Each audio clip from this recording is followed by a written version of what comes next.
Thank you all. I flew over here on an airplane from California, where I now live, 2,500 miles just to be here with all of you tonight. Yay. Because I know Chicago women frickin' rock the house. I'm from Chicago originally. I grew up here, South Side, was born here, grew up, went to school here, Northwestern, DePaul, and then I had the California West Coast bug and I had to fly. But whenever I get the chance to come back here, I always come back here because there's so much heart. There's so much heart. And I'm just gonna cry because I can feel it in the room. And I know what you're hearing tonight, what you've heard Chantel, and I'm going to talk to you about why I have the stuffed animal in my hand in a second that came with me. But what Chantel's talking about, what you've heard from these ladies, the idea that the feminine is rising, the idea of feminine power, the idea of this integration, this idea of this shift. And the idea is good. But without the heart, without moving it through the heart, without moving it through our bodies, without feeling this in our souls, the change can't occur. The shift can't occur. Because the shift that's actually happening, you all, isn't out there. It's in here. It's inside of every single one of you. Being a Kellogg MBA and a former corporate executive, I always thought, and this is my mascot, the Energizer Bunny. Perhaps you know her. I carry her with me all the time in my suitcase, which is not very big, but it's a very important remembrance of the way I used to live my life. Right? I gotta do it all, I gotta have it all, and I gotta be it all. And it doesn't matter if I went to the best business school, depending 1, 2, or 3 on, what's going on, in the rating system, but one of the best business schools in the country. Doesn't matter. I should know more. There's more I should have. Did it matter when I got the executive job and hit the 6 figures? Because there was more. I want the 200,000. I want the 250. I want the frickin' bonus. I want the VP chair, right? And not because of I wanted to step on other people to get my way above them, but because I was so driven inside by a place I didn't even understand. That this was actually inside of here, inside of my heart, knowing that I was already enough, right? And so I'm just gonna put her here. It's a her, because she's being reformed along with all the, oh, well, hello. Oh, look, do do do do do do do do. And catch. Oh, okay. My sister, achievement junkie, doing addict reformation lady. Okay, so. I don't know if any of you are going to relate to this, but I'd like to see a show of hands, and if you're watching, I'd also love to see you raise your hand. Do any of you ever feel a tremendous pressure inside of you, on top of you, like a burnout? Everyone look around for a moment. Yeah. Okay, everyone just breathe that in, or out, I should say. We as women face a tremendous amount of pressure today. And we also face a tremendous amount of opportunity, right? So on one hand, aren't we all so grateful for all the women and all the men that came before us to allow us to even have this conversation right now? Yeah? In 1971, when my mother had me in a hospital in Blue Island, Illinois, she had to quit her job. She had to quit her job to have me. She had to lose her seniority. She had to lose her place in the company. No guarantees her job would be there when she was going to come back. And we were a 2-income family. No guarantees. There was no FMLA, right? Today we have that. Although for some reason we think as women we should have a baby and go back to work 3 weeks later, right? Let's talk about that for a moment. That's a whole other conversation, but it's part of this, right? It goes back to what Chantel was saying of what we value as women. And I'm watching us heralding these women who go back to work 3 weeks later after they have their baby. I'm watching at my last corporate job at the Gap how women were like, I only want to take 6 weeks off, even though I have 6 months of vacation stored up. As if there was some badge of honor to be able to do and be and have it all. And so I'm watching us as women and myself, that pressure to do more, to be more, to have more. That feeling like I can't stop. If I'm not doing it, no one else is going to do it. I have to take care of everything. There's so much to do. There's so much to do. And if I stop and I'm not in control, what's going to happen? It's going to fall to shit, right? And then someone reaches out, like Betsy was saying, reaches out and say, let me help you. And what do? Do we open and receive that help? Oh, I'm fine, right? I'm fine, I got it, I'm all good. Meanwhile, you're in the bathroom in tears, having what I call the superwoman sob, because the pressure is so intense on you. So let's do ourselves a favor right now. Let's promise to stop hiding. Let's promise to stop pretending that this is fine, that this is okay, that this way that we live as modern day superwomen is just how it is. Would you all like to stop pretending? Would you like to all just be able to out the truth, this is how you feel? Would you like all of your inner mean girls, those inner critics inside of your mind that say, do more, be more, have more, work harder, you can't stop, no rest, no, you have to stay by your computer, you can't go for a walk?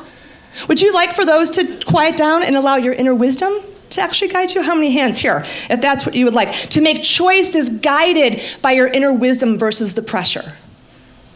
Would you like that?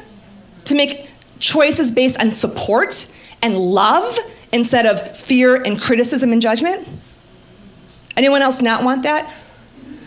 Okay, I'm always worried when I ask that question because I'm like, what if they say yes? Okay, good. Just want to make sure we have some consensus here. Okay, so we're all in agreement. And I remember when I got that, okay, we got it, right? We got it in our minds. I was like, well, I don't understand. I don't understand why we feel this pressure, because we can talk about this till the cows come home. I don't know if we have cows in the city. Do we have cows? Oh, yeah, those painted cows, right? The painted cows, yeah. Painted cows. We can talk about it. And tonight I want to get practical with you, and I want to get personal with you. Yeah. This is my gift. Thank God for it every day, that I get to take deep esoteric principles and make them real. So we're about to get real about what's going on inside of you and how to actually bring the feminine to life within you, in your body, your soul, your heart, and make this practical. Would you like that? All right, it's where my MBA and my spiritual mystic meet each other. It's like, I just love it, you know? So I want to just tell you a story about why we feel this way, because I think it's important to have some context around it, and then we're gonna go personal and practical. But it's a very personal story to me. So I decided that I wanted to get to the root of where all this pressure came from. So I decided that I had to talk to Gloria Steinem. You know, the founder of Ms. Magazine, the woman who is like leading the charge from the last wave of feminism, the woman who has been talking about self-worth and self-esteem and the superwoman syndrome for 30 years. Like, she's been talking about this syndrome that we all face for over 30, 40 years. But nothing's changing. Well, it's changing, but it's not. Why for 40 years? Why is I'm totally in stream consciousness, so Chantel, I forget people's names. I know Chantel, we had dinner last night. But when you were saying, Chantel, why is it that we're just like this? You know, just the step when so much progress was made in the 70s. So I'm like, okay, I need to meet Gloria. Now, in my old, more masculine, do it all, be it all, have it all, make it happen, go for it, person, I would have been like, okay, I got a network, who do I know, gotta get on the internet, like da-da-da-da-da, gotta make it happen. But I have since become to embody the feminine. It's not an idea in my head anymore.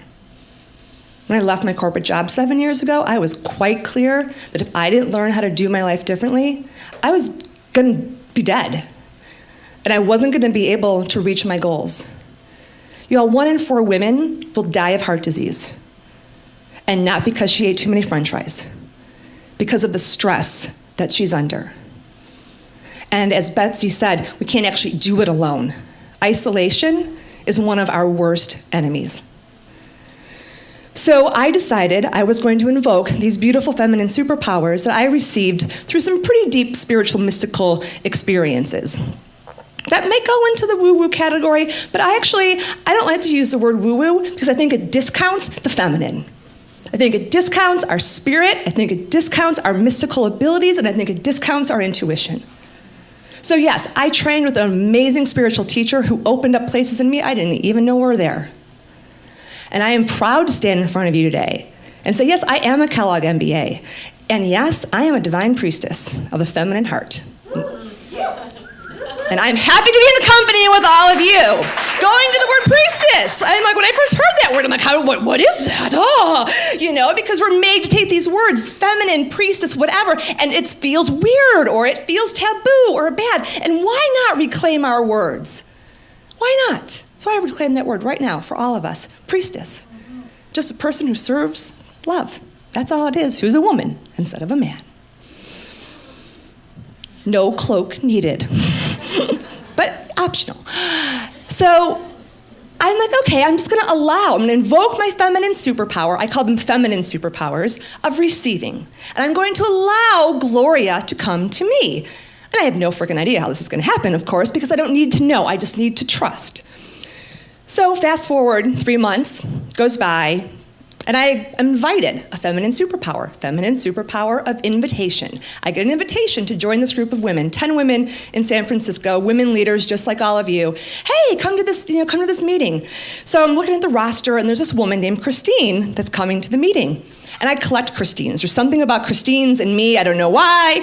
I just collect great Christines. And I'm like, I feel like I know her, but I don't know her. So of course, I get to the meeting and I'm there a little early, and this beautiful brown-haired, tall woman walks in. I'm like, I think that's Christine. You get that bing when your intuition goes off, and sure enough, it's Christine. So we go on the meeting, we all meet each other, it's great and wonderful. And at the end of the meeting, Christine says, so, I'm having this luncheon for Gloria Steinem. It's only 25 women, but I have 2 tickets left. And I'm thinking, oh, this is good. Like, I'm gonna receive. And then she says, and the tickets are $2,500. Now, I did not have a line item for mystical, magical experiences. I should probably make one in my budget for receiving those kinds of experiences. And so, at first I go into that old place of, I have to do something. I have to make this happen. I have to prove that I'm enough to earn it, to be deserving of it. But I catch myself, and I don't even say anything. I just leave. And I'm standing on the train platform to go home, and there's no one on there but me and Gloria. Not in body, but in my head. And there's no inner mean girl in there. It's Gloria Steinem, and she's like, you better email her. You have to be there. You have to be there. And I'm haunted by the living ghost of Gloria Steinem. And all I can feel is this fear of what am I going to do? How do I just reach out and say, I really want to be there, but I can't pay you $2,500 for that ticket? Not going to go over well with Noah, the CFO. Although he probably would have been fine. But I knew, because here's something about the feminine superpower of receiving. Often as women, we overgive. We overdo. We overcare. We overcompensate. Because we can. And so we stretch our energy, we stretch our money, we stretch our time to the place where we don't then get enough. Right? Has anyone here ever done that with money, time, or energy? Right? And then you go bankrupt. Literally or figuratively, emotionally, spiritually, and financially. And I rode all of those edges. And I was not I don't want to do that anymore. So I'm like, all right, I'm just going to come from a place of enough. So I go home, I type this email to Christine, and I say, from a place of service, of serving the one heart. We're all women, we're all feminine priestesses. Let me just put this out there. I told her I was vulnerable. Feminine superpower of vulnerability. Gloria Steinem is haunting me. I have this question for her. And I don't have $2,500 to give you, but I would come and serve in any way I can. How can I serve you? That was my question. How can I serve you? Great question to put in your lexicon. How can I serve you, or how can I serve? Her response, I would love for you to be there. I will pay for your ticket. Just come. Third option for receiving, because now I got to receive it. Has anyone ever given you a gift and then it's felt like too much? And you're like, oh, no, that's okay. I'll figure it out. Oh, this old scarf, I've had it forever. And someone tries to give you something, and then you can't receive it. So I had to take it into my body and say yes. And so I went to the lunch, And everyone was swarming around Gloria, and I was just waiting for my moment. And there's that other time, again, I have to do something, I have to act, I have to move in, I have to go for it. And I'm like, no! I am going to invoke the feminine superpower of creating space. And I am going to wait for the space to be here, and this is really important, one way that the feminine works, very powerful, super practical, like the owl. Owl is a totem animal for the divine feminine. If you know an owl, it stands, it looks this way, 180, 360, sees everything it wants, and it waits. It waits for what it wants. It waits for its food to nourish it. And then with precision, it moves and it grabs that food and it comes back up on its little banister or tree trunk and it eats it.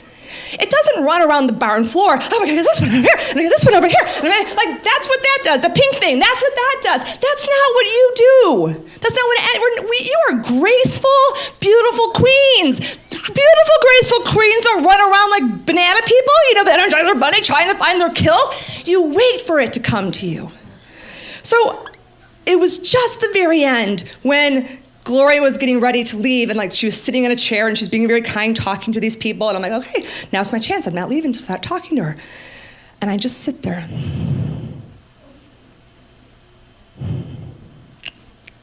It feels a little awkward, right, to just be in spaciousness. And she just turns to me and she says, oh, hi, I'm Gloria. I'm like, I know. And she's like, who are you? And I'm like, my name is Christine, and you've been haunting me in my head. And she's like, well, what was I doing in there? And I tell her the whole story and how I have this question. I'm like, Gloria, I don't understand. Why do we feel so much pressure to do and be and have it all? And she goes, well, Christine, that was never the message. I go, well, that was the message I got. That was the memo that came down the chute to me and about every woman I know. She said, no, the message is and always was, you can be anything, ladies, but you can't be everything. You have to make choices. And like someone tore half a memo off and I never got that. I just thought I was supposed to be the great mom, be the great CEO, be the skinny yogini, be the great wife, be the great friend, so we got the wrong message. Well, actually, they left a big piece of it off. And I said, well, Gloria, why? Why did this message get left? She said, Christine, because the systems that we were just talking about, the governmental systems, the educational systems, the corporate system said, okay, ladies, go ahead and have it all, go ahead and have it all, but we're not taking anything away. So you're just going to have to do more. And back then, like my mother, who had to quit her job, we weren't in the position to flip them off and say, we're not playing. We had to play. But we don't have to play that game anymore. Because every single one of you is a leader. You wouldn't be in this room, you wouldn't be listening to this video if you were not a leader. To be here, to be part of bringing this forth, whether you are a mother, a CEO, an entrepreneur, a manager, a director, a vice president, I don't care what your title is, you would not be here if you were not part of a network of women rising, emerging to make these changes. So we are the system changers. The Hopi Indians, the Hopi elders have said for years, we are the ones we're waiting for. Ladies, no one's coming to save us from Superwoman. No one's gonna say, oh, your life is unsustainable, honey? Let me fix that for you. There's no prince coming to fix this one. And we don't have to do it alone. So tonight, I'm gonna invite you to share vulnerably and honestly, most of all with yourself. Can you pass those out? The ways in which you are out of balance and over relying on your man powers, your control powers, your fear powers, instead of leaning into the feminine superpower of receiving. You see, in order to receive, you actually have to let the divine come in and give you assistance. If you don't let the divine assist you, you're like, oh, that's okay, I got it, divine, I don't need you, I'm good. Oh, and Sister, you want to help me? No, I got it. I need it. You have to open up to receive love from the divine, love from your sisters, love from your brothers, love from everybody you know, like as much as you can take, and love from yourself. So what everyone's passing out right now is a list of what I call them the big O's. And I know big O's have a whole other meaning, but these O's, why I call them the big O's, is because they are the O's, they are the overs, the places where you overdraw, you overspend your own energy sources. So I want you to look at this list of where you block receiving. So to make it practical, right? Because receiving is like, what is that? Okay, that sounds great, Christine, but how do I do that? Like, that's always my question. That's nice. How do I do it? So the answer is, look right now at this list of ways that you block receiving, and I'll just go through them here. Do you overcare? How could that be possible? Because you're caring about everybody else so much. You're so in their business, so in their life. I have to be a good daughter. I have to be a good mom. Of course, I have to care. My parents are sick, my child, whatever.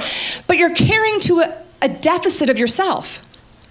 And I get it. When my husband had a stroke on the 1st of July this year, I totally wanted to go into the overcaring place and give him everything I had. But then there wouldn't have been anything left for me, right? Or are you overcompensating?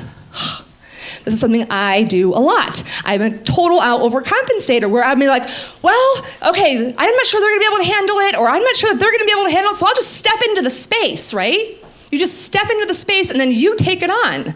How many times have you who here has ever raised their hand when they knew that their hand should not have been raised to do something more?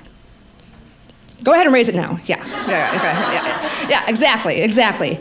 Or over-controlling, right? If I just plan it all in my head and I make it all perfect and I do like this, like Spider-Man, right? And I just make sure everything's balanced, then it'll all be good, right? You're over-controlling.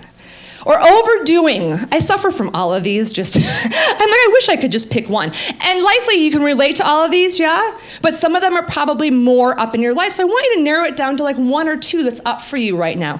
Overdoing. I totally was going to do this when I came. I was totally going to do overdoing when I came to Chicago. Because I was invited to come here by Chantel to speak with all of you, to talk with all of you. And my inner mean girl was like, well, you better have a workshop or something when you're there. Like, you can't just do this event. Like, that's not enough. You have to do more, you know? And I'm like, oh, but I didn't want to do more. I wanted to hang out with my friend Anne for her birthday. My goddess daughter's birthday is this month. And I'm writing a book. So it's kind of have a lot going on. And I had to ask a very important question to me, which is actually the solution for all of these, which is, what would be enough? What would be enough? And the answer was, well, really all I really want to do is actually just be in sacred circle with other women. So this is great, sacred circle, even though we're not in a circle, but it's kind of like we really are, right? We're sacred time with women. And so I called up, reached into support to two fabulous women. I said, hey, can we do like an evening sacred ritual at your yoga place about how to have grace under pressure and not have to make a big deal about it? And they're like, yeah, we could just do that. And the place, Moksha Yoga, is taking care of everything. We're going to do the night before Easter. You're all invited, by the way. And it's going to be, we're going to do Kundalini Yoga and chanting. Like, I'm so excited, right? Instead of making it a thing. I almost made it a thing. Instead of really getting to what my heart wanted was just to be in sacred feminine space, right? So noticing how you can overwork to do that too, or how you can overgive. Because I love my work. I love doing this with all of you. And I'll be like, oh, I'll just give you some more. Sure, I'll come and speak. Sure, I'll come and teach. Sure. And then I'd be like on the floor like the Energizer Bunny. So notice right now which one of these overs are your overs. And pick one or pick two. And don't overthink it, because that would be another over. So intuitively, okay? And then I'm going to ask you, we're going to play a little game here. And this is a game of vulnerability, using the feminine superpower of vulnerability, because you can't actually receive if you don't open your heart. Closed hearts do not receive. How you open your heart is through vulnerability. So I'm going to ask you, everyone look around right now. There are other people in the room, yes? Did you forget? Yeah, there's other people here. I want you to grab the hand of one other person. And if you can't grab the hand of one other person, then you can, we need you in pairs. So grab one pair. Who doesn't have a friend? Well, everyone has friends. Who doesn't have a hand? Hold. And then if you're watching the live stream, I'm going to lead you through this. Okay, everyone got one? Okay. So here's the game we're going to play. It's a game that was developed by a place called Challenge Day. Do you know about Challenge Day? They do vulnerability stuff with teens in high schools, and they're an awesome organization. And we're going to play this game. And here's how it goes. If you really knew me, you would know that I am an overgiver. It's kind of like Achievers Anonymous. I am an overgiver. If you really, really knew me, you know that I'm putting a lot of pressure on myself right now, too. And if you really, really, really knew me, you know what my heart really wants is this. So you get it? It's if you really knew me, you know I'm an over, just out you're over. If you really, really knew me, you know I put a lot of pressure on myself too. The reallys get bigger. And if you really, really, really knew me, you know that what my heart really wants is. You got it? If you really knew me, you'd know that my over, so your over is first, then you just add a really. If you really, really knew me, you know I put a lot of pressure on myself to do blah, blah, blah. And if you really, really knew me, you'd know what my heart and soul desires more than anything is this. So I want to hear from your heart and your soul what it really wants, not your inner mean girl. And here's the thing about this game, the intimacy, it's actually more important about surprising yourself. Do not perform for the women that you're partnering with. Surprise yourself, okay? Person with the shortest hair goes first. Person with the longest hair goes second. You have 1 minute each way, so just move it.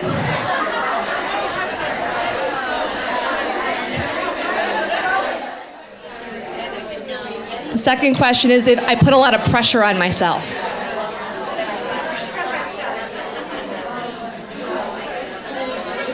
The second question is, if you really, really knew me, you'd know I put a lot of pressure on myself, too. Put a lot of pressure on myself, too.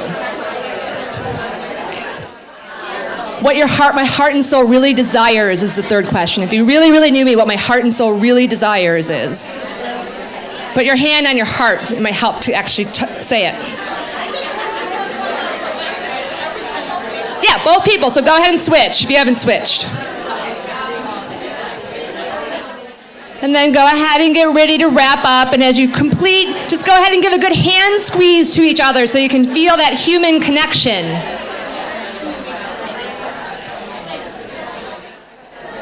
Isn't it so exciting once we start talking to other women and like the veils go down? We're all like, I could talk to you for hours. And so go ahead, ladies, and start to turn back here to the front. There's going to be more time for connecting.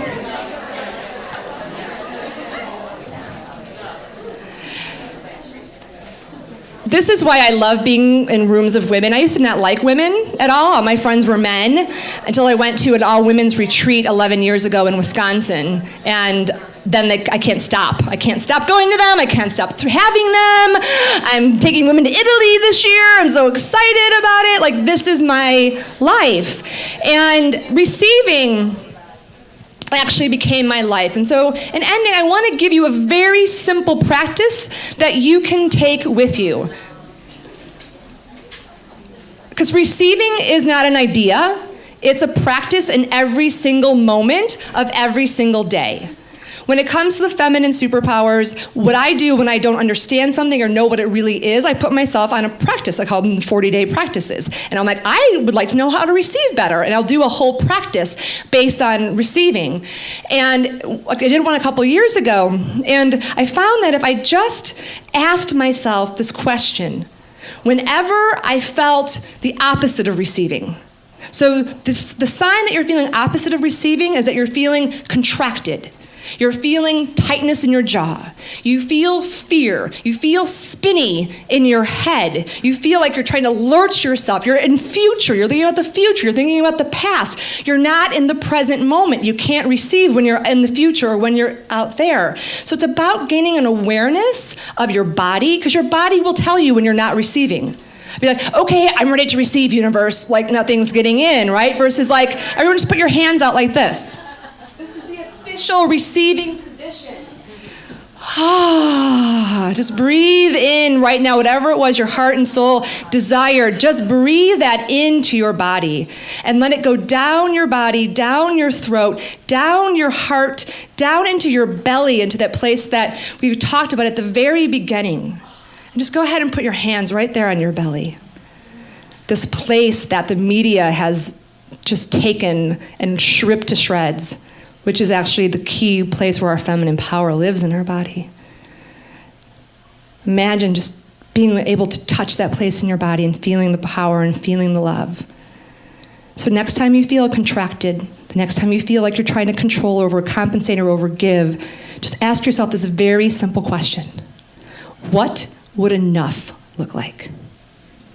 What would enough look like? And from there, your inner wisdom will tell you, move like the owl. Thank you.